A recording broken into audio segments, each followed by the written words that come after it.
Hello dear students, स्वागत है सभी का। तो इस क्लास में हम पढ़ते हैं कक्षा 10 के वेद को। कक्षा 10 में भी हम जो पढ़ रहे हैं वो पढ़ रहे हैं आपका चैप्टर नंबर 4 द्विघात समीकरण। और उस द्विघात समीकरण में भी हम जो कर रहे हैं वो कर रहे हैं अपना एक्सरसाइज 4.3, जिसकी आज जो है वो अपनी चौथी क्लास है। अगर आपने अभी तक पहले की 3 क्लासें नहीं देखी है तो नीचे डिस्क्रिप्शन में उसके लिंक मिल जाएंगे, वहाँ पे जाके आप विजिट कर सकते हैं। तो 4.3 का हम बात कर रहे हैं। 4 सवाल अपने हो गए थे, बात करते हैं 5वें सवाल। आज ये 4.3 अपना ख़त्म हो जाएगा। 5वां सवाल देखिए आपको क्या कह रहा है 4.3 का। 4.3 का 5वां सवाल जो है वो आपको कह रहा है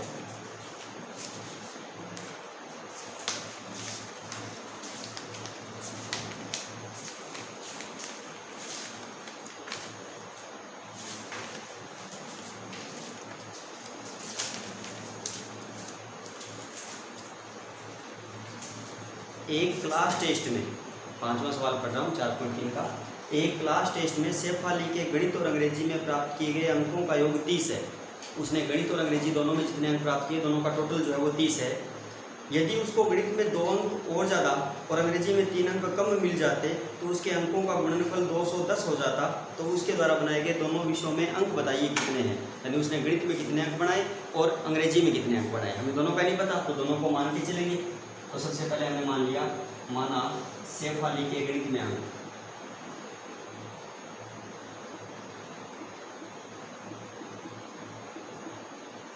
गणित में इतने मान लिए भाई, x मान लिए। गणित में x आ गए। दूसरा सब्जेक्ट था अंग्रेजी, तो शेफाली के अंग्रेजी में अंक।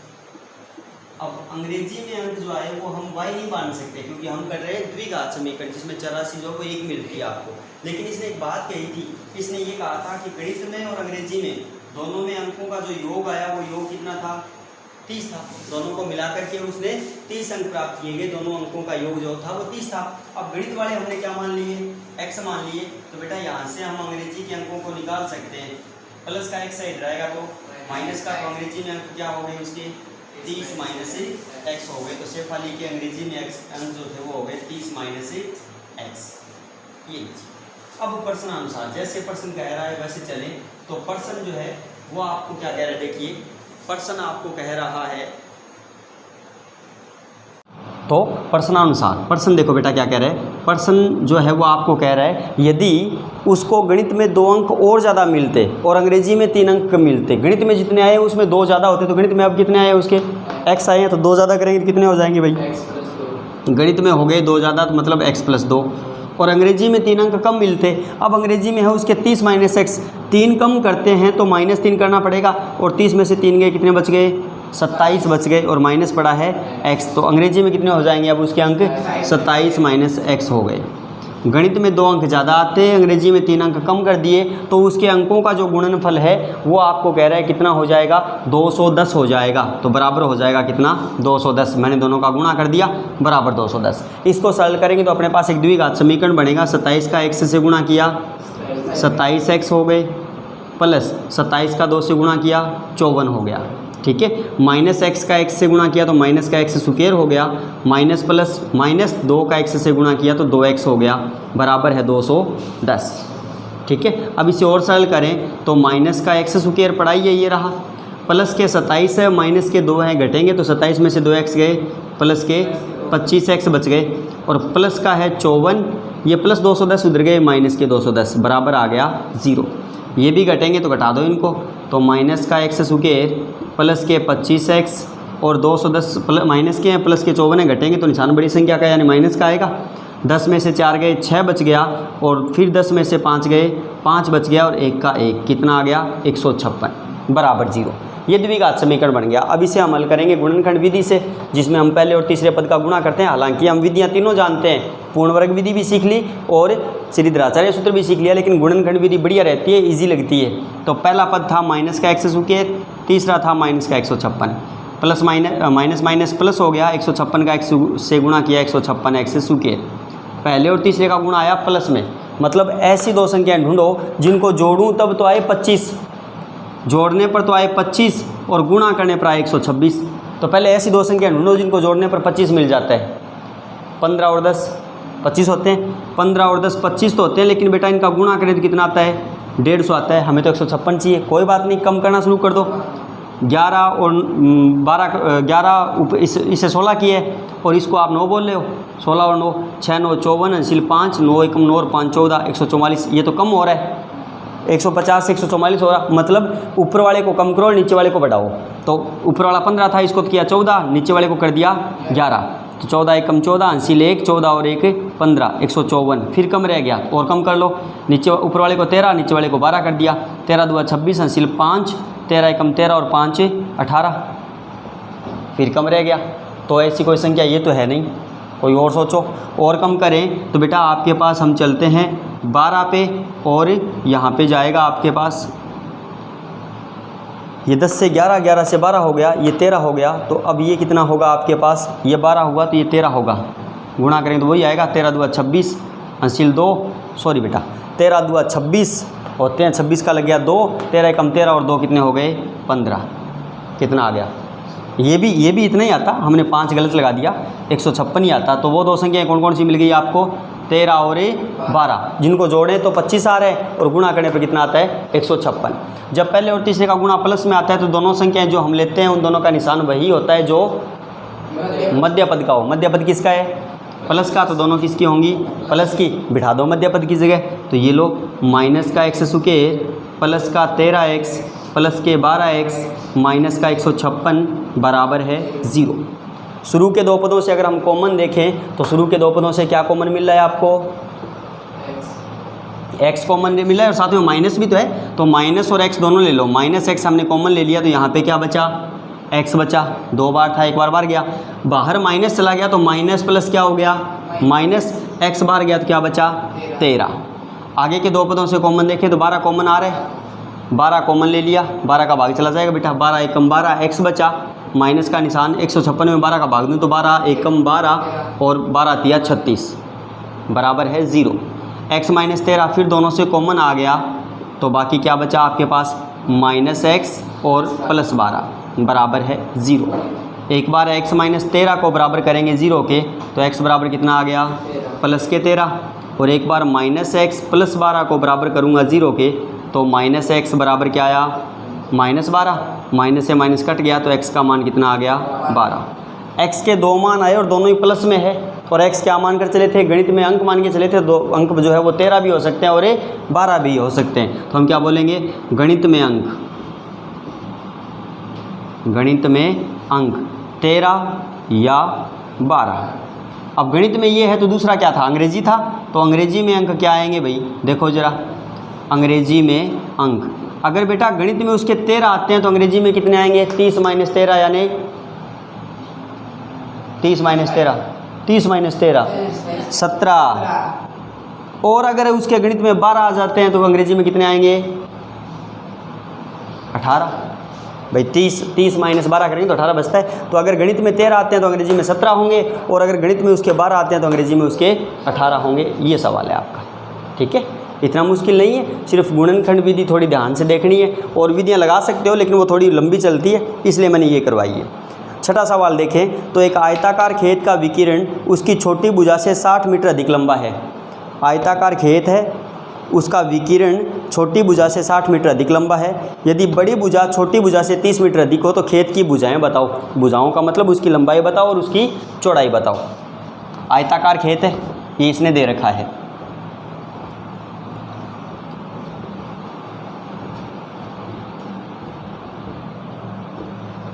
सवाल सारे आसान हैं, बस उनका इक्वेशन बनाना सीख लो। जैसे जैसे कह रहे हैं वैसे वैसे चलो, आराम से हो जाएगा। इसने बोला एक कोई आयताकार खेत है, तो पहले हम इसकी समीकरण बनाएंगे। हमें इसने लंबाई भी पूछा है और चौड़ाई भी पूछा है, ठीक है ना। तो ये हमने कोई आयताकार खेत ले लिया। अब आयताकार खेत में बेटा हमेशा हम देखते हैं लंबाई बड़ी होती है या चौड़ाई बड़ी होती है। मोस्टली लंबाई बड़ी होती है। भाई ज़रूरी नहीं कि हर बार लंबाई हो, कई बार चौड़ाई भी हो जाती है, बट लंबाई को हम बड़ा मानते हैं।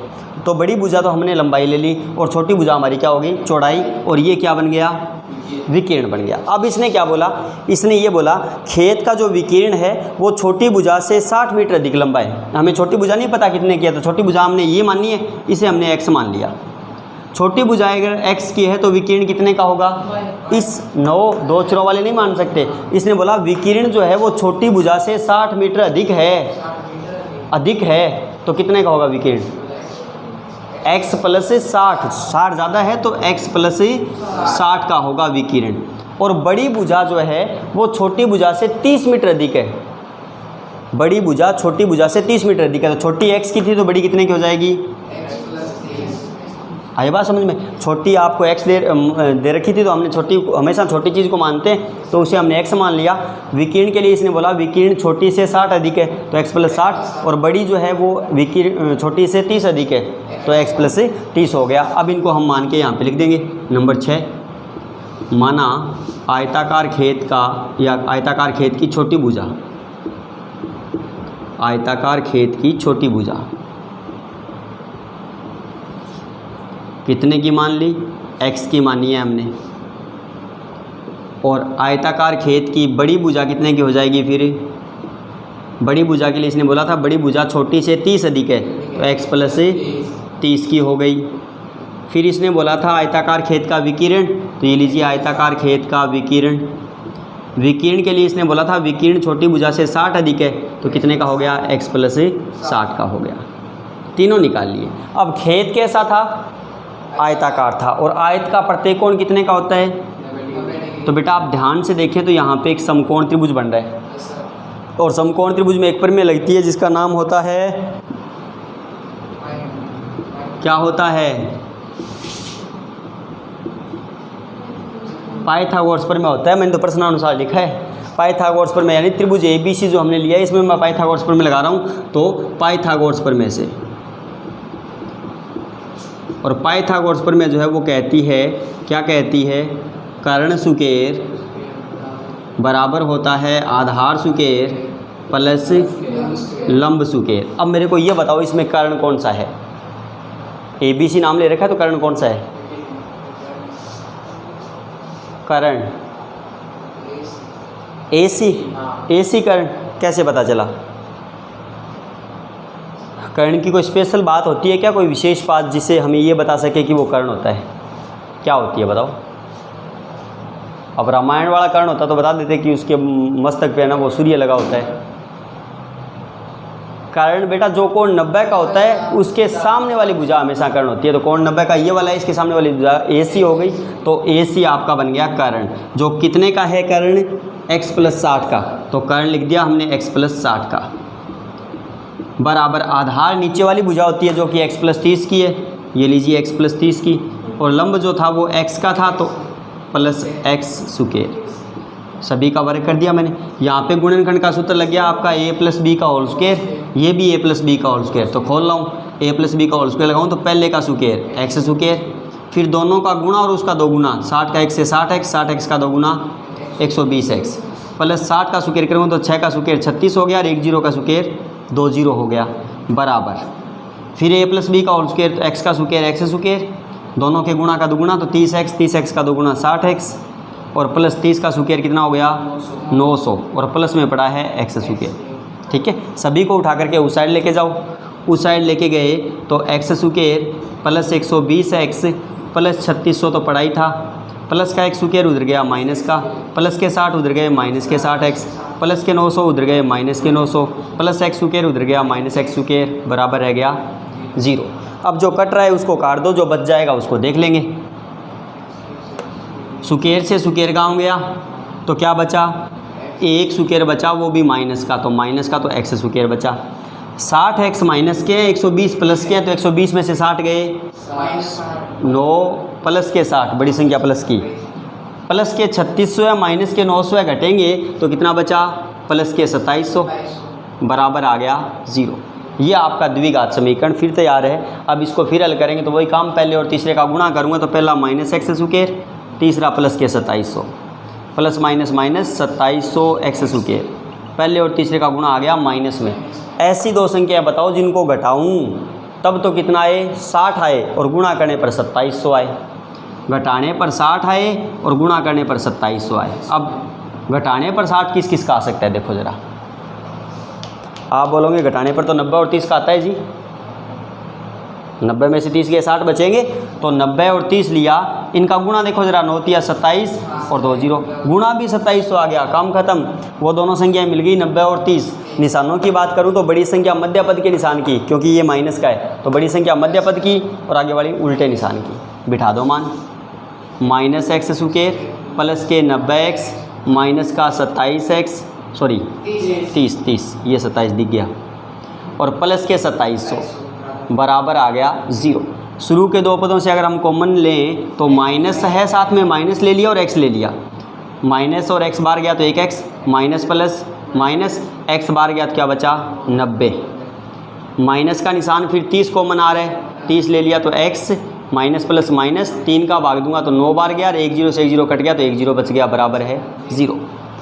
x माइनस 90 दोनों से फिर आपको कॉमन मिल रहा है, ले लीजिए कॉमन, x माइनस 90 फिर दोनों से बाहर ले लिया तो बचा क्या माइनस एक्स और माइनस 30 बराबर है 0। एक बार x माइनस 90 को बराबर करूँगा 0 के तो x बराबर प्लस के 90 और एक बार माइनस एक्स माइनस 30 को बराबर किया 0 के तो माइनस एक्स बराबर प्लस 30 और माइनस गुणा में इधर आएगा तो भाग में, तो x बराबर कितना आ गया माइनस 30। भुजा कभी ऋणात्मक नहीं हो सकती क्योंकि x भुजा मान के चले, ये मान छोड़ दिया तो x का मान आ गया 90। x क्या थी छोटी भुजा, तो छोटी भुजा तो होगी वो तो होगी 90 की। बड़ी भुजा क्या मान कर चले थे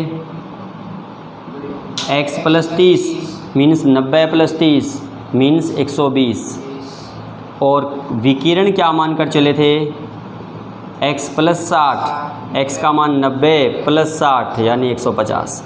हालांकि विकिरण आपसे पूछा नहीं था, फिर भी दो भुजाएं पूछी थी, अगर आप चाहो विकिरण निकालना तो विकिरण 150 मीटर का आएगा। ये है आपका छठा सवाल। आगे देखते हैं सातवां सवाल जो कह रहा है दो संख्याओं के वर्गों का अंतर 180 है, छोटी संख्या का वर्ग बड़ी संख्या का 8 गुना है, छोटी का वर्ग जो है वो बड़ी का 8 गुना है, तो दोनों संख्याएं बताओ क्या होंगी। हमें दोनों संख्याओं का नहीं पता, दोनों को मान के चलेंगे।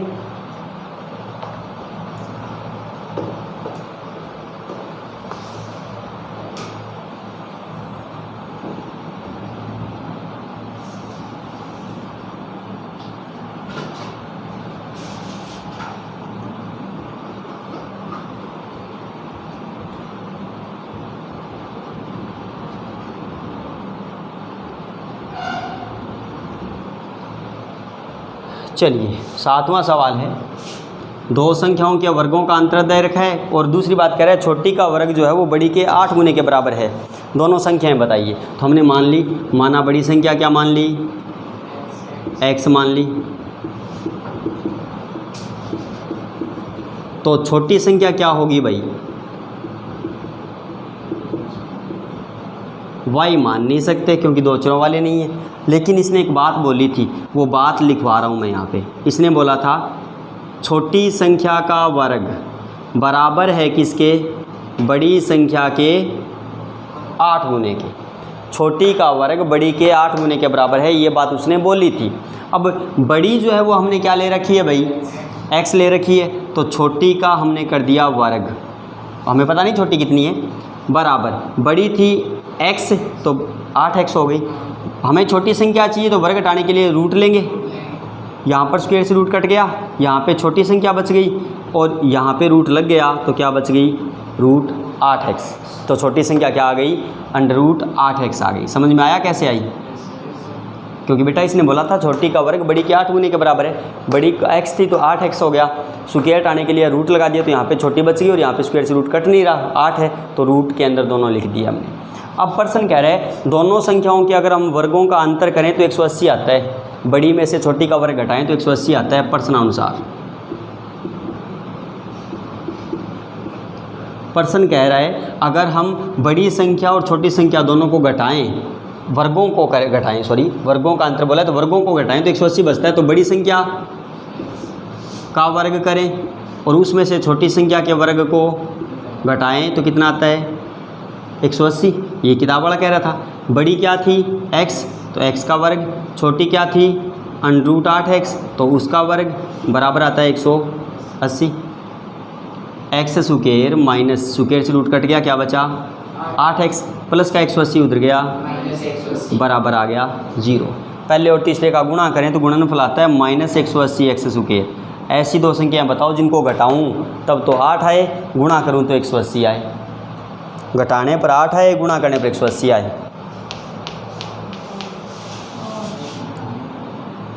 अब गुणा तो बेटा 12 का और 15 का 180 होता है शायद, बट घटाने पर 8 नहीं आ रहा। घटाने पर 8 है, ये बताओ। ऐसी दो संख्याएं ढूंढो जिनको घटाने पर 8 बचता हो। तो आप बोलोगे सर 12 और 8 ले लें, सॉरी 12 और 4 ले लें, बट 12 और 4 का तो गुणा 48 ही होता है बेटा। 18 10 ले लें, हाँ 18 और 10 ले लें, लेकिन घटाने पर कितना बचेगा? हमें घटाने पर 12 8 चाहिए, सॉरी 8 चाहिए तो 8 आ गया ना, 8 आ गया। घटाने पर 8 चाहिए था तो 8 आ गया, और गुणा करने पर 180 चाहिए था, गुणा 180 आ गया। वो दोनों संख्याएं मिल गई हमें 18 और 10। बात करूं निशान की तो बड़ी संख्या मध्य पद के निशान की यानी माइनस की और आगे वाली प्लस की होगी। बिठा दो यहाँ पे एक्स स्क्वायर माइनस का 18x प्लस का 10x माइनस का 180 बराबर है 0। शुरू के दो पदों से कॉमन देखें तो आपको x कॉमन मिल रहा है, ले लिया,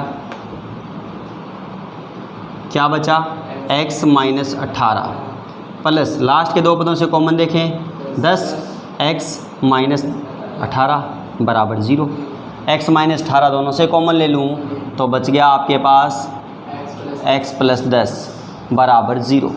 एक बार x माइनस 18 को बराबर किया 0 के तो x बराबर आ गया, और एक बार x प्लस 10 को बराबर किया 0 के तो x बराबर आ गया। बताइए कौन सा लूँ, कौन सा छोड़ूँ या दोनों लूँ? 18 लूँ। माइनस 10 क्यों नहीं ले रहे बेटा? इसने ऐसे तो बोला ही नहीं था कि दोनों संख्याएं धनात्मक है ऋणात्मक है, इसने तो ये बोला था दो संख्याओं के वर्गों का अंतर जो है वो 180 है। बड़ी संख्या माइनस की बेटा, इसने ये अगर ये बोलता ना कि दो धनात्मक संख्याओं के वर्गों का अंतर 180 है तब तो हम धनात्मक वाले लेते ही इसे छोड़ देते। अब तो हमारे पास कोई रीजन भी नहीं है, न ये कोई भुजा है। संख्या बोला तो संख्या प्लस में और माइनस में दोनों में हो सकती है, कोई दिक्कत नहीं है। हम दोनों लेके चेक करेंगे। पहले हम ले रहे हैं बड़ी संख्या 18। यदि बड़ी संख्या 18 है तो छोटी संख्या क्या होगी भाई? 8 गुणा x का मान 18 और पूरे का रूट, तो 18 8 कितना हो गया? 144। उसका रूट कितना होता है? 12। अगर बड़ी 18 है तो छोटी होगी 12। और अगर बड़ी संख्या माइनस 10 है तो छोटी संख्या क्या होगी भाई? 8 गुणा माइनस 10 और अंडर रूट यानी माइनस का 80 का अंडर रूट। और ये जो मान आता है ना, इसको हम क्या बोलते हैं? इसको हम बोलते हैं अप्रिमेय संख्या। और अप्रिमेय संख्या हल नहीं कर सकते तो ये मान आपका नहीं हो सकता, इसलिए ये माइनस 10 नहीं ले सकते। अदरवाइज़ अगर ये मान सही आता ना तो x का मान माइनस 10 हो सकता था, कोई बड़ी बात नहीं है। तो बड़ी संख्या 18 होगी और छोटी संख्या जो है वो 12 होगी। ये है आपका सवाल नंबर 7वां। आगे हम बात करते हैं इसके 8वें सवाल की। 10 सवाल है क्या? 8वां सवाल देखते हैं इसका। 8वां क्या कह रहा है?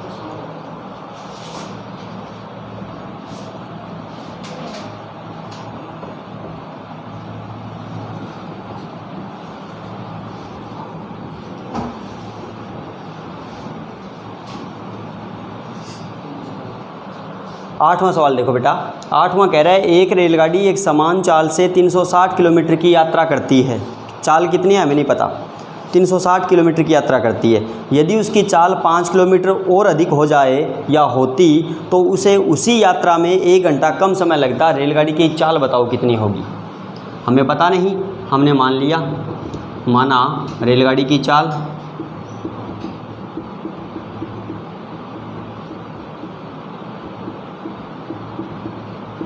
क्या मान ली? x किलोमीटर प्रति घंटा। उसे दूरी कितनी तय करनी है भाई?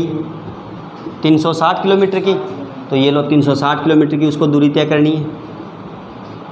अब पहले तो मेरे को ये बताओ कि उस रेलगाड़ी को 360 किलोमीटर की दूरी तय करने में समय कितना लगेगा? समय निकालने के लिए आपके पास एक सूत्र होता है, दूरी बटा चाल का, है ना। तो हम यही निकालेंगे। x किलोमीटर प्रति घंटा की चाल से 360 किलोमीटर यात्रा में लगा समय, दूरी बटा चाल होता है तो दूरी 360 है और चाल जो है वो x है, तो 360 बटा x घंटा लग गया।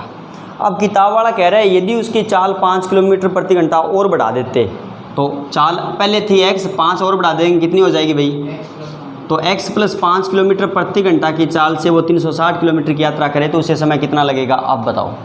अब समय निकालनी है, फिर समय निकालना है तो दूरी बटा चाल हो जाएगा, दूरी तो वो की वही है लेकिन चाल क्या हो गई, तो अब उसको लगते हैं x प्लस 5 घंटा। किताब वाला कहता है यदि उसकी चाल x प्लस 5 किलोमीटर प्रति घंटा और बढ़ा दे तो उसे उसी यात्रा में 1 घंटा कम समय लगता है, उसे उसी यात्रा में 1 घंटा कम समय लगता है, यानी पहले जितना लग रहा था उससे 1 घंटा कम लग रहा है। मतलब पहले वाला कम था या अभी ज़्यादा था भाई, पहले वाले में x की चाल थी, आगे वाले में x प्लस 5 की होगी, मतलब 5 चाल और बढ़ गई, चाल बढ़ी तो समय क्या हो जाता है कम हो जाता है, ये ज़्यादा था ये कम है, और दोनों में फ़र्क कितने घंटे का है, 1 घंटे का। किताब वाला बोल रहा था यदि उसकी चाल 5 किलोमीटर प्रति घंटा और बढ़ा दी जाए तो उसे उसी यात्रा में 1 घंटा कम समय लगता है, पहले वाले से कम लगता है, तो पहले वाला ये था बाद वाला ये, दोनों में अंतर कितने का आएगा, 1 घंटे का, तो दोनों को लिख दो 360 बटा x, प्रश्नानुसार लिख रहा हूँ जैसे प्रश्न कह रहा था कि पहले वाले समय और जब चाल बढ़ा दी तो वो जो लगा समय उन दोनों में अगर हम अंतर करें तो अंतर 1 घंटे का आता है। लघुत्तम लूँ दोनों का तो लघुत्तम आ गया x और x प्लस x से x कट गया, x प्लस 5 का 360 से गुणा, तो 360 गुणा x प्लस 5, माइनस का निशान x प्लस 5 कट गया, x का 360 से गुणा 360x बराबर है 1। सरल कर लो, 360 का x से गुणा किया 360x हो गया, प्लस 5 का 360 से कराऊँ तो 5 0 0, 5 6 का 30 हासिल 3, 5 3 15 और 3 18, ठीक है, माइनस का निशान 360 का x से 360x बटा में x का x से गुणा x स्क्वायर, 5 का x से 5x बराबर है 1 बटा कुछ नहीं तो 1 लगा सकते हैं, ये कट गए, तिरछा गुणा कर रहा हूँ x स्क्वायर प्लस 5x का x से गुणा x स्क्वायर प्लस 5x और 1800 का 1 से 1800, प्लस के 1800 उधर जाएंगे तो x square plus 5x minus 1800 बराबर पहले और तीसरे का गुणा किया तो माइनस के 1800। ऐसी दो संख्याएं जिनको घटाऊं तो 5 बचे, गुणा करूं तो 1800 आए, घटाऊं तो 5 बचे और गुणा करूं तो 1800 आए। तो ऐसी दो संख्या ढूंढ लो जिनको घटाने पर 5 बचे और गुणा करने पर 1800 आए।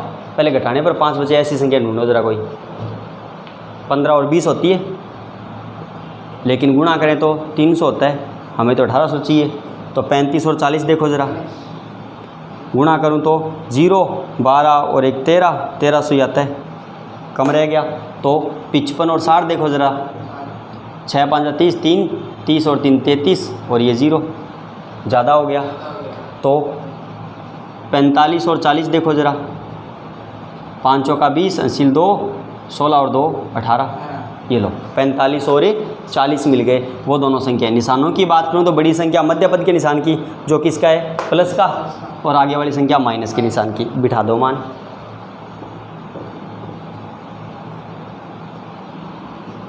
एक्स स्क्वायर प्लस का 45x माइनस का 40x और माइनस के 1800 बराबर है 0। शुरू के दो पदों से अगर हम कॉमन देखें तो क्या कॉमन मिल गया, x कॉमन हो गया, क्या बचा x प्लस 45 माइनस दोनों से कॉमन देखें तो क्या कॉमन निकल जाएगा, 40 कॉमन आ जाएगा, तो क्या बचा x माइनस माइनस प्लस, और इसमें भाग दो बेटा तो 1 0 से 1 0 कट जाएगा, 4 चौके 16, 2 बच गए, 4 5 20, कितना आएगा 45 बराबर 0।